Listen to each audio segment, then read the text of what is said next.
तो guys good morning. My name is Dharmendra सिंगड़ और आज है 22 अगस्त 2022। और 22 अगस्त 2022 के जितने भी इंपॉर्टेंट क्वेश्चन बन सकते हैं वो सारे मैं आपके साथ डिस्कस करूंगा। तो चलिए स्टार्ट करते हैं गणेश भगवान का नाम लेकर, श्री गणेशाय नमः। इसी के साथ हमारा आज का जबरदस्त कोटेशन है, be patient, be patient, empires are not built in one day. मतलब आपको किसी भी सक्सेस को प्राप्त करने के लिए आपको लंबा इंतजार करना पड़ेगा। क्योंकि एक जो राजा होता है ना, उसको भी राजा बनने के लिए काफी वर्षों का इंतजार करना पड़ता है। पहला क्वेश्चन है, जनवरी 2023 में 17वां प्रवासी भारतीय दिवस किस शहर में आयोजित किया जाएगा? तो इसका सही आंसर है ऑप्शन सी, इंदौर। तो 17वां प्रवासी भारतीय दिवस इंदौर शहर में आयोजित किया जाएगा। भारत के विकास में प्रवासी भारतीय समुदाय के योगदान को चिन्हित करने के लिए हर साल 9 जनवरी को मनाया जाता है क्या? तो प्रवासी भारतीय दिवस। और इस बार जो प्रवासी भारतीय दिवस है वो 17वां नंबर का होगा। और हमने जो 16 प्रवासी भारतीय दिवस मनाया था उसमें मुख्य अतिथि कौन थे? तो वो सूरीनाम देश के प्रेसिडेंट चंद्रिका प्रसाद। और ये जो प्रवासी भारतीय दिवस है इसे 9 जनवरी को ही क्यों मनाया जाता है? 10 को भी तो मना सकते थे। 9 जनवरी को महात्मा गांधी दक्षिण अमेरिका से भारत वापस आए थे, इसलिए ये 9 जनवरी को मनाया जाता है। और ये सबसे पहले प्रवासी भारतीय दिवस ये 2003 में मनाया गया था। तब से हम हर साल मनाते थे, लेकिन 2015 से हर 2 साल में प्रवासी भारतीय दिवस मनाने की अवधारणा शुरू की गई। और आप मुझे बताइएगा, भारत के पहले अंतरराष्ट्रीय क्रूड सम्मेलन का आयोजन कहां पर किया गया था? तो मुंबई में किया गया था। और बताइए 2023 में जो 23वें India international sea food show का आयोजन किया जाएगा वो कहां पर किया जाएगा? कोलकाता में। 2023 में G20 की अध्यक्षता भारत के पास है। G20 शिखर सम्मेलन की मेजबानी कौन करेगा? तो जम्मू एंड कश्मीर करेगा। और 2023 में अंतरराष्ट्रीय ओलंपिक समिति के सत्र की मेजबानी कौन करेगा? तो वो भी मुंबई करेगा। और आप मुझे बताइएगा 2022 का अंतरराष्ट्रीय योग दिवस का आयोजन ये कहाँ किया गया था? तो ये कर्नाटक के मैसूर में किया गया था। फ्रेंड्स, जो मैं आपसे क्वेश्चन पूछता हूँ आप इनका आंसर कमेंट में या खुद से दिया करिए वीडियो को पॉज करके, इससे आपका भी नॉलेज गेन होगा। और ये जो योग दिवस हुआ था मैसूर में, ये कौन से नंबर का था? तो ये 8वें नंबर का था। ड्रोन मेले का आयोजन कहाँ पर किया गया था? तो वो ग्वालियर में किया गया था। ये फैक्ट्स जो है मैं आपको बार बार इसलिए बताता हूँ क्योंकि आप ये चीजें आपको याद रह जाए। तो हमारा नेक्स्ट क्वेश्चन है, इसराइल के पूर्व पीएम बेंजामिन नेतन्याहू की आत्मकथा का नाम क्या है? तो उनकी आत्मकथा का नाम है बीबी माई स्टोरी। तो इसराइल के पूर्व प्रधानमंत्री बेंजामिन नेतन्याहू, इनकी बायोग्राफी आ रही है, इसका नाम है बीबी माई स्टोरी। ये नवंबर 2022 में रिलीज होगी। और इस बुक में क्या होगा? तो इस बुक में बेंजामिन नेतन्याहू की शुरुआती वर्षों से लेकर मध्य पूर्व भू राजनीति पर उनके विलक्षण दृष्टिकोण और राष्ट्रपति क्लिंटन, बराक ओबामा ओबामा और डोनाल्ड ट्रंप के साथ उनके देश के भविष्य को सुरक्षित करने के लिए उनकी बातचीत, यह सब इसी बुक में होगी। और आप बताइए जो इजराइल है इसके नए राष्ट्रपति कौन बने हैं? तो वो है यायर लेपिड। और बताइए इजराइल की कैपिटल क्या है? तो वो है जेरूसलम। और इजराइल की करेंसी कौन सी है? तो वो है इजरायली शकील। और आपको पता होगा गाइस, तमिलनाडु के मुख्यमंत्री स्टोलिन, इनकी ऑटोबायोग्राफी आई थी, उसका नाम क्या था?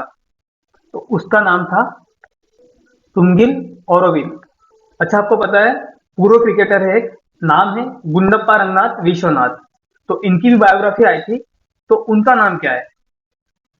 तो उस बायोग्राफी का नाम है फिस्ट एश्योर्ड इन बायोग्राफी। और 15वें वित्त आयोग के अध्यक्ष कौन थे? तो उनका नाम है एन के सिंह। और इनकी बायोग्राफी का नाम क्या था? तो इनकी बायोग्राफी का नाम guys portrait of far of century of being at ring side. और बताइएगा हमारे पहले शतरंज ग्रैंड मास्टर कौन थे? तो वो थे विश्वनाथ आनंद। और इनकी बायोग्राफी का नाम क्या था? Mind master. ये विश्वनाथ जी की बायोग्राफी है। और एक क्रिकेटर है सूरज रैना, इनकी बायोग्राफी का क्या नाम है? तो वो है believe what life and cricket of me. और रतन टाटा जी की बायोग्राफी का नाम क्या था? तो वो था रतन टाटा ऑथोराइज बायोग्राफी। तो आप ये जितने भी फैक्ट्स हैं उनको याद रखिएगा। हमारा नेक्स्ट क्वेश्चन है, अगस्त 2022 में केरल के पहले आदिवासी उपन्यासकार और लघु कथाकार का निधन हो गया है, उनका नाम क्या है? आप इसका आंसर कमेंट में दीजिए। तो इनका नाम है नारायण। तो नारायण केरल के पहले आदिवासी उपन्यासकार है जिनका हाल ही में निधन हो गया है। और इनकी एज कितनी थी? तो ये इनकी एज 82 ईयर्स थी। और नारायण को उनके पहले उपन्यास कोच्चाराठी, इसके लिए इनको 1991 में केरल साहित्य अकादमी पुरस्कार और इस उपन्यास के अंग्रेजी अनुवाद को 2011 में क्रॉस वर्ल्ड पुरस्कार से सम्मानित किया गया था। और इसके अलावा इनकी कई कृतियां हैं, उनमें से एक प्रमुख है वंदनम। और आपको पता होगा भारतीय इंटरनेट के जनक जिनका अभी हाल ही में निधन हो गया था, तो वो कौन थे? वो थे बीके सिंघल। और 1 रुपये वाले डॉक्टर के नाम से फेमस बंगाल के प्रसिद्ध डॉक्टर, तो उनका नाम क्या था? तो वो था सुशोभन बनर्जी। और भारतीय सार्वजनिक उपक्रमों के जनक जिनका नाम था डॉक्टर वी कृष्णमूर्ति, इनका भी अभी निधन हो गया है। और इन्होंने, आपको पता है, इन्होंने भेल में, सेल में और मारुति उद्योग में इन्होंने काम किया है और अध्यक्ष के पद पर रहकर इन्होंने काम किया था। और कुछ प्रश्न और मैं आपसे पूछता हूँ। पहले तो ये बताओ, उड़ीसा के पहले आदिवासी मुख्यमंत्री का नाम क्या था जिनका भी निधन हो गया है? तो उनका नाम था हेमानंद विशाल। और याद रखना, उड़ीसा ही बनाएगा भारत का पहला आदिवासी स्वास्थ्य वेधशाला। और कोई पूछेगा कि विश्व आदिवासी दिवस, तो बोल देना 9 अगस्त को मनाते हैं। ठीक है, याद रखेगा। तो हमारा फोर्थ क्वेश्चन है, अगस्त 2022 में 65वें राष्ट्रमंडल संसदीय सम्मेलन की मेजबानी कौन सा देश कर रहा है? तो इसका सही आंसर है ऑप्शन सी, कनाडा। तो यह 65वां राष्ट्रीय मंडल संसदीय सम्मेलन है जो 20 अगस्त को शुरू हुआ है और 26 अगस्त तक चलेगा। कहाँ पर? तो कनाडा में। और इसमें भारतीय संसदीय प्रतिनिधिमंडल में हमारे लोकसभा अध्यक्ष ओम बिरला के नेतृत्व में भाग लिया। बात हो रही कनाडा की, तो बताइए कनाडा की कैपिटल क्या है? तो वो है ओटावा। और करेंसी क्या है? तो है कनाडियन डॉलर। और ये जो राष्ट्रमंडल है, इससे आपको याद आया होगा कि राष्ट्रमंडल खेल 2022 कहाँ पर क्यों हुए थे? तो पन्नीगम में हुए थे। और ये इसका कौन सा संस्करण था? तो ये 22वां संस्करण था। और इसमें भारत ने कितने पदक जीते थे? तो इसमें भारत ने 22 पदक जीते थे। और टॉप पर कौन आया था इसमें? तो ऑस्ट्रेलिया इस पे टॉप पे आया था। और भारत का कौन सा नंबर था इसमें? तो भारत का नंबर था इसमें चौथा। और भारत ने इसमें टोटल कितने मेडल जीते थे? तो 61, जिसमें से 22 गोल्ड थे और 16 सिल्वर थे और 23 ब्रॉन्ज थे। और इसमें पता है आपको, पहली बार महिला क्रिकेट को शामिल किया गया था और इसमें भारतीय महिला क्रिकेट टीम की कप्तान बनी थी हरमनप्रीत सिंह। और इसमें पहले नंबर पर ऑस्ट्रेलिया और दूसरे नंबर पर अपना भारत था। अब संसद की बात हो रही है, तो आप मुझे बताइए कि जापान की संसद को क्या कहते हैं? तो डाइट कहते हैं। और अफगानिस्तान की संसद को, तो वो शोरा। अब शेर से याद रखेगा, शोरा। मलेशिया की संसद को क्या कहते हैं? म से मलेशिया और म से मजलिस। और ईरान की संसद को भी मजलिस कहते हैं। तो ये इतने फैक्ट्स है, आप इनको याद रखिएगा। हमारा नेक्स्ट क्वेश्चन है, हाल ही में किसे राष्ट्रपति द्रौपदी मुर्मू का सचिव नियुक्त किया गया है? तो राजेश वर्मा को राष्ट्रपति द्रौपदी मुर्मू का सचिव नियुक्त किया गया है। राष्ट्रपति द्रौपदी मुर्मू यह देश की पहली आदिवासी महिला राष्ट्रपति है और दूसरी महिला राष्ट्रपति है। पहली आदिवासी राष्ट्रपति और दूसरी महिला राष्ट्रपति है। और कौन से नंबर की है? तो ये 15वें नंबर की राष्ट्रपति है। और 15 के पहले आता है 14। तो 14 नंबर के भी वाइस प्रेसिडेंट कौन बने थे? वो थे जगदीप धनखड़। और अभी हमारे चीफ जस्टिस ऑफ इंडिया कौन बने थे? तो वो यू ललित। और कितने महीने के लिए बने थे ये? 3 महीने के लिए। कौन से नंबर के थे? इसका जवाब आप मुझे दीजिएगा कमेंट्स में। और बताइए, भारत के आईटी सचिव कौन है?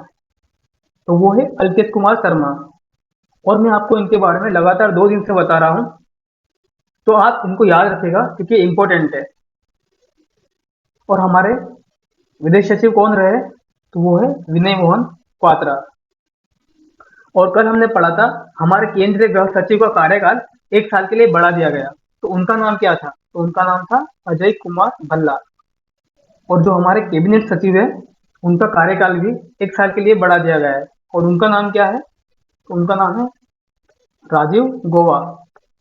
ठीक है गाइस, ये याद रखिएगा। नेक्स्ट क्वेश्चन है हमारा, अगस्त 2022 में हाल ने किस देश में अपना अंतर्राष्ट्रीय विपणन और बिक्री कार्यालय खोलने की घोषणा की है? तो इसका आंसर है, ऑप्शन है मलेशिया। तो HAL का फुल फॉर्म होता है हिंदुस्तान एरोनॉटिकल लिमिटेड। तो HAL ने मलेशिया में, और मलेशिया की कैपिटल में, और मलेशिया की कैपिटल क्या है? वो है कुआलालंपुर। यहाँ पर अपना पहला internet market and sales office खोलने की घोषणा की है। और मलेशिया में यह कार्यालय लड़ाकू विमान तेजस के साथ साथ सुखोई विमान और विमान के लिए एक व्यवसाय को बढ़ाने में मदद करेगा। यह कार्यालय हिंदुस्तान एरोनॉटिक्स लिमिटेड को दक्षिण पूर्व एशिया में अपनी सेवा का विस्तार करने में भी मदद करेगा। हिंदुस्तान एरोनॉटिकल लिमिटेड का मुख्यालय कहाँ पर है? तो वो है बंगलुरु में। और अध्यक्ष कौन है इसके? तो वो है आर माधवन। और मलेशिया के साथ भारत कौन सा अभ्यास करता है? तो वो है उदार शक्ति। और ये जो उदार शक्ति अभ्यास है, ये हमने कहाँ किया था? तो ये भी मलेशिया में किया था। और बताइए, गरुड़ एरोस्पेस का ब्रांड एम्बेसडर किसे नियुक्त किया था? ये मैंने आपको पढ़ाया था, तो महेंद्र सिंह धोनी को। और ये जो मलेशिया की कैपिटल कुआलालंपुर है, यहाँ पर बैडमिंटन वर्ल्ड फेडरेशन का भी हेडक्वार्टर है। और मलेशिया की करेंसी कौन सी है? तो वो है मलेशियाई रिंगिट। गिरगिट से याद रखिएगा, रिंगिट। और प्रधानमंत्री कौन है? तो वो है इस्माइल साबरिया को। और एक क्वेश्चन है, इसका आंसर आप कमेंट में दीजिएगा। भारत से ब्रह्मोस मिसाइल सबसे पहले कौन सा देश खरीद रहा है? तो गाइस, ये सारे फैक्ट्स आप याद रखिएगा। बढ़ते आगे, अगस्त 2022 में कौन सा राज्य देश का पहला हर घर जल प्रमाणित राज्य बन गया है? तो इसका सही आंसर है ऑप्शन डी, गोवा। तो गोवा देश का हर घर जल प्रमाणित राज्य बन गया है। जबकि दादर नगर हवेली और दमन और दीव, ये अभी एक ही हो गए। पहले अलग अलग थे, अभी इनको एक ही केंद्र शासित प्रदेश बना दिया गया है। तो दादर नगर हवेली और दमन दीव को देश का पहला प्रमाणित केंद्र शासित प्रदेश यूनियन टेरिटरी बना दिया गया है। और अगर आपसे कोई पूछेगा राज्य में कौन सा है, तो वो है गोवा। और यूनियन टेरिटरी में कौन सा है? तो वो है दमन दीव और दादर और नागर हवेली। और याद रखिएगा, इनको मर्ज कर दिया गया है। और इसमें होता क्या है, हर घर जल प्रमाणित? तो इसके अंतर्गत यहाँ के जो नागरिक है, उनको शुद्ध पेयजल उपलब्ध कराया जाएगा। और एक क्वेश्चन है, बताइएगा इसका आंसर, जल जीवन मिशन की शुरुआत कब से हुई थी? तो 2019 से हुई थी। और उसका उद्देश्य क्या था जल मिशन योजना का? तो इसका उद्देश्य था 2024 तक देश के हर क्षेत्र में पीने योग्य जल को उपलब्ध कराना।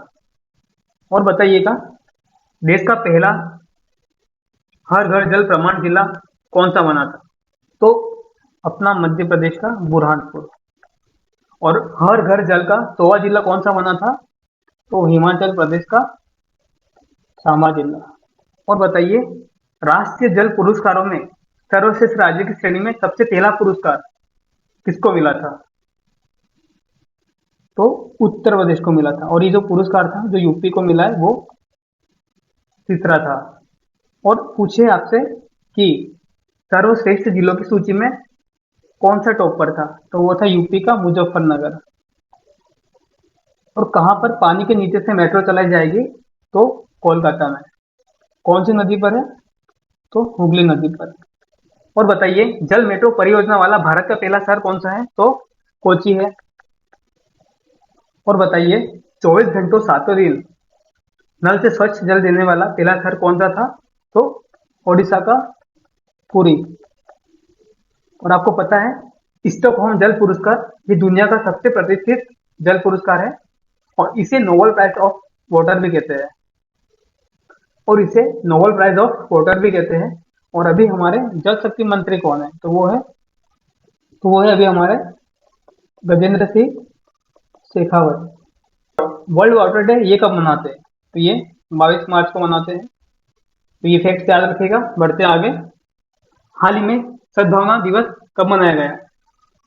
तो इसका सही आंसर है ऑप्शन है 20 अगस्त। तो हर साल 20 अगस्त को सद्भावना दिवस के रूप में मनाया जाता है। और ये जो सद्भावना दिवस है ये क्यों मनाया जाता है? तो हमारे जो पूर्व प्रधानमंत्री थे राजीव गांधी, उनको श्रद्धांजलि देने के लिए और सद्भावना के भाव को विस्तार करने के लिए यह दिवस मनाया जाता है। और इस साल 20 अगस्त को हमने पूर्व प्रधानमंत्री राजीव गांधी जी की 78वीं जयंती मनाई थी। और साथ में आपको पता होगा 20 अगस्त को विश्व मच्छर दिवस भी मनाते हैं और 20 अगस्त को अक्षय ऊर्जा दिवस भी मनाते हैं।